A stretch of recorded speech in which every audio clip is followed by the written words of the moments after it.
As Walmart gets ready to open its doors in a few hours, independent Vermont Senator Bernie Sanders is readying something else. Sanders unveiling the Stop Walmart Act, which demands that the retailer raise its minimum wage to $15 an hour, up its sick pay, and cap CEO pay. Dan Geltrude says this will backfire on workers and shoppers, but Democratic strategist Robin Byros supports the effort. Dan, let's start with you. How does this work in the system? That's a lot of pay raises. Yeah, it really is. And you know what? There's something hidden in all this, because the easy way of looking at this, Charles, is to just say, hey, the lowest level of workers are going to get an increase in pay. Isn't that great? Well, not so fast, because you have to think of wage compression.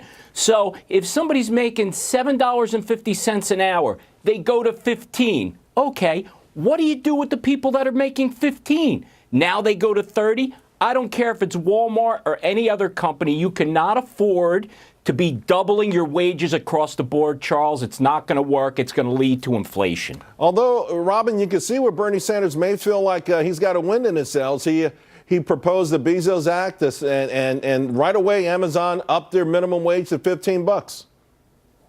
He sure did. And, you know, I've been a frequent critic of Bernie Sanders, but each time he makes me eat humble pie. So as everyone's gathered around their tables, here I am right now eating humble pie because the numbers work out. Here's why.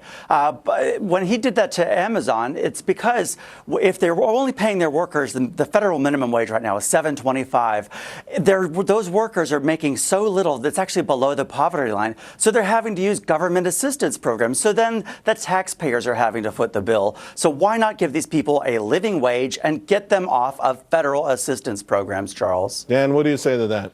Well, it doesn't work that way, Charles, because minimum wage is not designed for people to be supporting their families. Look, it would be great if they could, but it's not designed to be that way. What it's designed for is to start off your career, to start off on your path, and then you get more training, you get more education, and you move up along the ladder there. It's not meant to be supporting families. It's just not built to be that way. You got to get more out of your career. Robin, it is a slippery slope when the government or anyone else starts to determine what a so-called livable wage is and determining that a company should pay that out.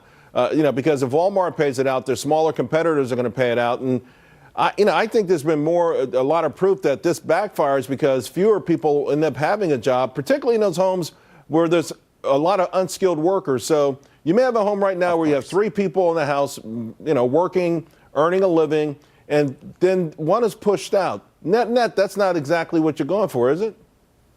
No, and that's why what he's proposed specifically only pertains to companies with 500 employees or more that are underpaying their employees. Like I said, the minimum wage is $7.25 an hour. That's $15,000 a year. That's just not enough to live on. And these people are, like I said, let's get them.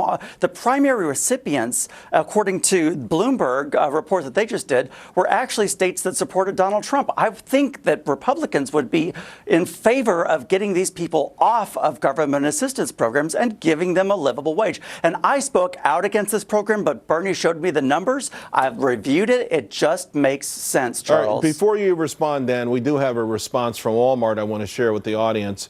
We have increased our starting wages by more than 50% in the last 3 years and currently have an average hourly total compensation of more than $17.50 an hour. So we're talking about benefits that these workers didn't have before being added to the wages. And Dan, that's pretty powerful stuff right there. I know our hearts are one thing, but when it comes to real, true economics and counting these numbers, again, it hasn't worked in the past, and we will see, I think, particularly during an economic downturn, where this could backfire miserably.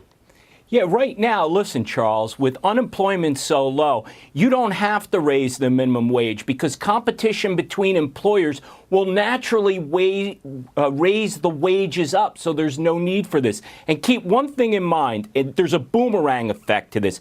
Do you think Walmart or any of these other companies are going to raise their wages and there's not going to be any impact on the price of goods? We're going to have inflation, and that ends up hurting people people who are at the lowest level of wages the most. It's counterintuitive. It doesn't work. Well, you know what? It's a great conversation to have, particularly on Thanksgiving. Robin, Dan, thank you both very much. Appreciate it. Thank you. Thank you, Charles. Well, I know one thing. You haven't been giving grace